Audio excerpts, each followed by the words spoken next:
We we shall decided this chapter on the local government. हम इस chapter के अंदर लोकल गवर्नमेंट के बारे में डिसाइड करेंगे। A similar provision for the Lok Sabha and Vidhan Sabha would require an amend to the constitution. हमने ये देखा है, हमने अपनी रिक्वायरमेंट रखी है लोकसभा एंड विधानसभा के अंदर, जहाँ पर कॉन्स्टिट्यूशन के अंदर एमेंड लगाए जाते हैं या नए नए संशोधन करने पड़ते हैं। Such as the amendment has been the proposed several time in the parliament has been but has not yet been passed।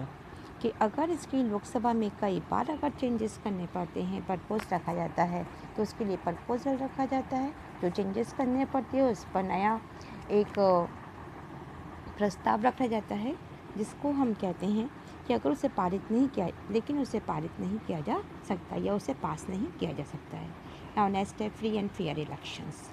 The true test of any election system is to its ability to ensure a free and fair election process. कि किसी भी election process system के अंदर एक कसौटी रखी गई है कि वह अपने यहाँ पर फ्री एंड फेयर इलेक्शन कर सके।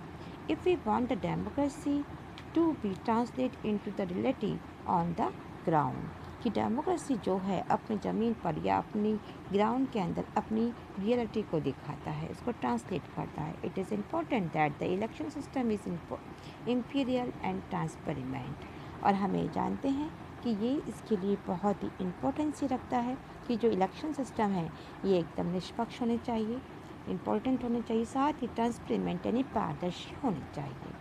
The system of the election must also allow the aspirations of the voters to find limit expression throughout the electoral result.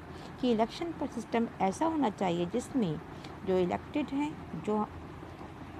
जो कि हमारे यहाँ पे मतदाता होते हैं, कि वो आकर के अपने खुद के एस्पिरेशंस को पूरा कर सकें और एस्पिरेशंस के द्वारा अपने जो चुनाव के जो परिणाम हैं उनके साथ में जस्टिफाई या लेजिटिमेसी उनको एक्सप्रेस होनी चाहिए कि जो भी परिणाम आया, जो उनका एस्पिरेशंस है, बिल्कुल न्याय के अकॉर्डिंग आया।